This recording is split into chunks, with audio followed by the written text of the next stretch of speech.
all that you do in terms of, we're not using the term hate, but all the negativity that comes towards you. What is there a particular group of people that you find you receive most of your negative responses from? It differs. All depending on it changes depending on what I'm saying. When I was debating Islam, it was Muslims. Now that I debate or I talk about like women's issues, the trans thing, it was the LGBT community.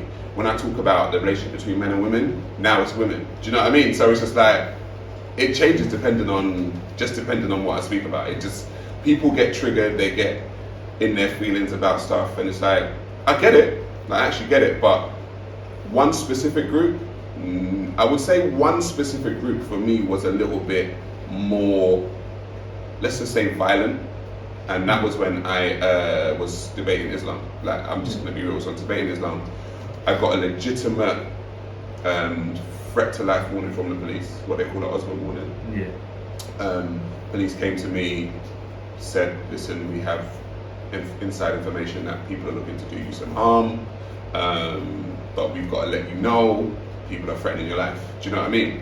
And so I was just like, whoa, that's deep. Like, just because I debate and I do all that kind of stuff. So yeah, I would say one group, that group in particular, pushed it just a little bit further than anyone else. Do you know what I mean? How do you deal with that? How do you deal with something like that when you realise?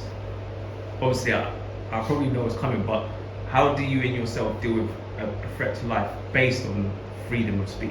If that makes sense. How I dealt with it was, I just changed certain movements. I just didn't announce, because I was debating at Speaker's Corner. Yeah. I just didn't announce when I was going to be there. Do you know what I mean? I still went there.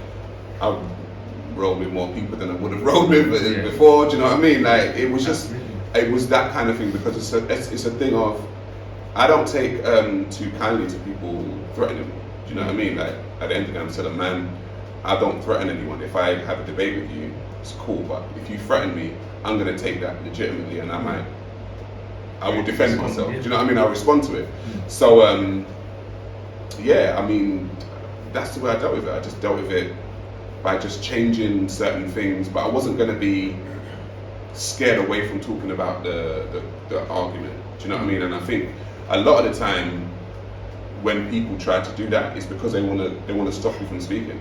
And it's like, no one can stop me from speaking. Do you know what I mean? Because that's just what I do. So it was a thing of, okay, cool, I hear that you don't want me to talk about it, and for me, I'm the type of individual, if I know that there's an elephant in the room, I'm going to be the one to address it. That's just, and a lot of people don't like it, because I'll just be like, do you guys see? And everyone's like, shh. I'm like, no, but do you see? That's normally, it's all under the surface. We're like these surface creatures now, where everything we're operating, but we're not operating on the surface, we're operating on the depth, but we're showing the surface, and we only want to speak on the surface. Yeah. It's like, is that how we want to function? Well, that's the thing for me that annoys me, because I'm like, everyone knows, but no one's saying. All right, do I have to be the one to say it? All right, cool, I'll say it then.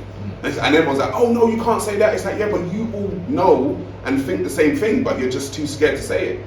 And so, for me, that's what I've come to realize, is that a lot of the time the reason why people follow me on the social media or whatever is because a lot of the time I say the things that people want to say and they don't, or they can't, or they're scared to, and I'm just like, fuck it, I'll go in.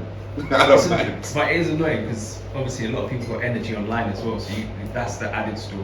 But in person, a lot of these same people ain't got that same energy. No, and that's what I did realize when I was debating, because I would get people in the comment section of like videos saying, oh, I'm gonna do this to you, you're a this and you're a that, and I'm just like, okay, cool, well, you know I'm gonna be at Speaker's Corner debating, so, you know, come and debate me. And then I would get some people debating me, and then I would go home, I'd see the video, and then they'd be in the comment section like, I saw Sa Ra today and he did it. And I'm like, well, you're talking now, like, you didn't talk when we were there, do you know what I mean? So it's like, yeah, a lot of the time, people, the internet has given, for want of a better term, it's given the pussyhole a voice, isn't it? Like, for want of a, like, the internet has given the pussyhole a voice, because a lot of the time, it's true, so I'm just gonna say it, because a lot of the time you wouldn't say this to people's face, because I'm 40 years old. A lot of people are like, you're 40, I'm like, yeah, I'm 40 years old. Like, I grew up in a time where if two people have a problem, we'd straighten it out. Do you know what I mean? Like, we'd straighten it out. But now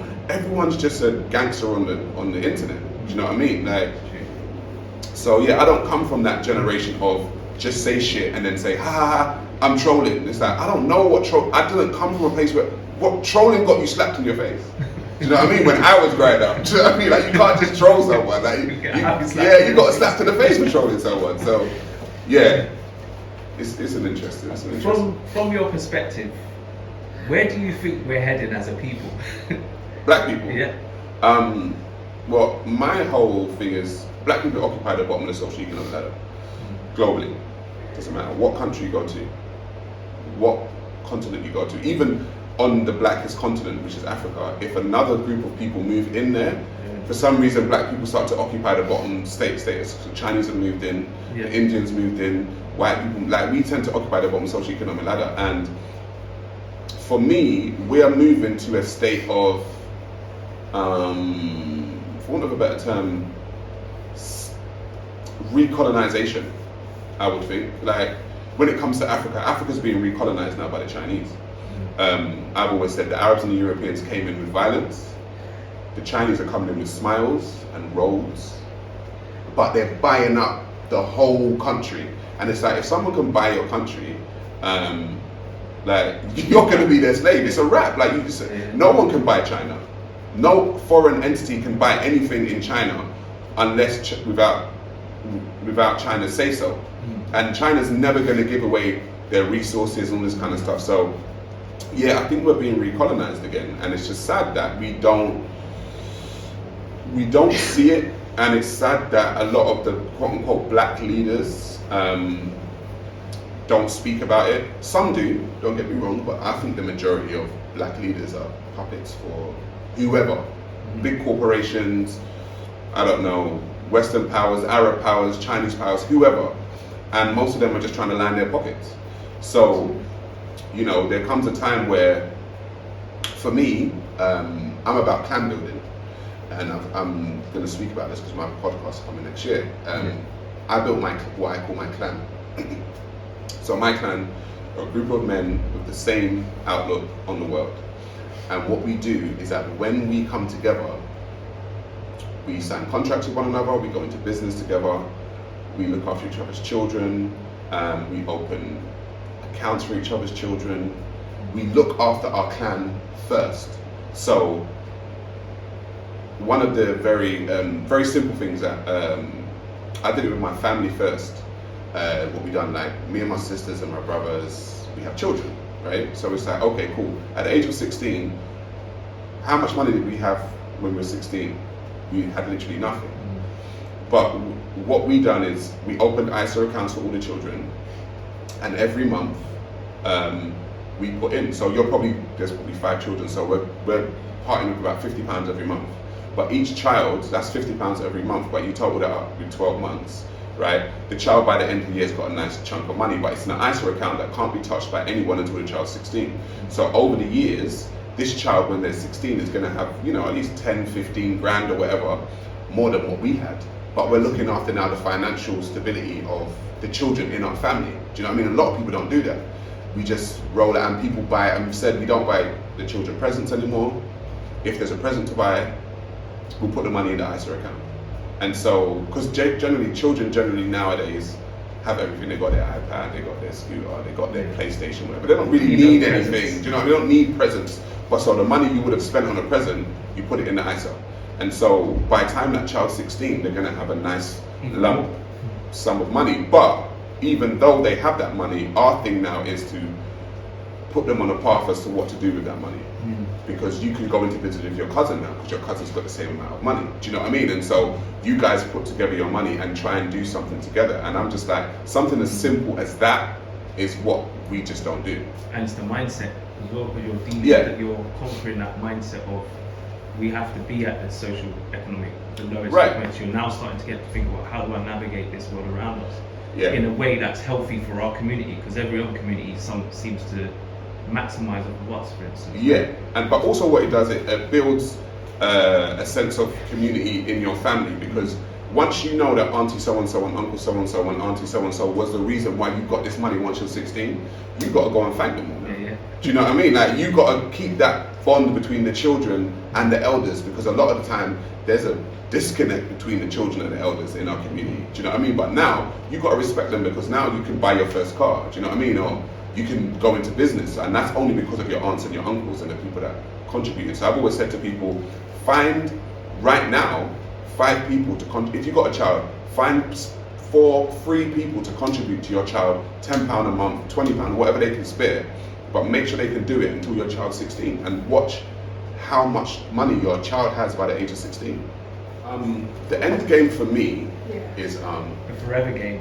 yeah, the forever game. Thank you. Yeah, the forever game is constant. Missiles.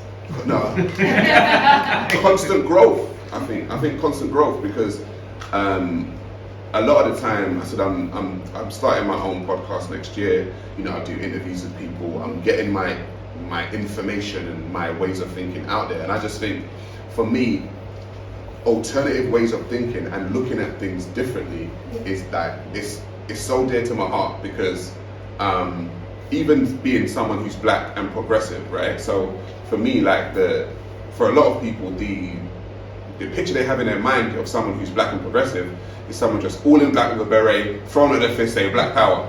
Do you know what I mean? Like, that's how you be black and progressive. And it's like, no, I'm black and progressive, but I'm asking people to progress their minds and progress their economic base and progress people think like the ways they think differently. I don't have to roll around all in black, throwing up a black fist. Do you know what I mean? And so my thing is looking at this whole dynamic differently and trying to pull, and just, I don't know, just like that table, like, people will see that table differently from depending on what angle you look at it. Do you know what I mean? And my thing is, we've been looking at a lot of things from one angle, and I'm just saying, let's look at things from a different angle. But you know, you get that even amongst black people, that hurts them. They're like, oh, you're a coon, and you're Uncle Tom, and you're a this, and you're a that. And it's like, no, I'm just looking at this from a different angle. I want the same thing for you that he wants, whoever that is, but I want you to get there. The destination may be a different route, that's all.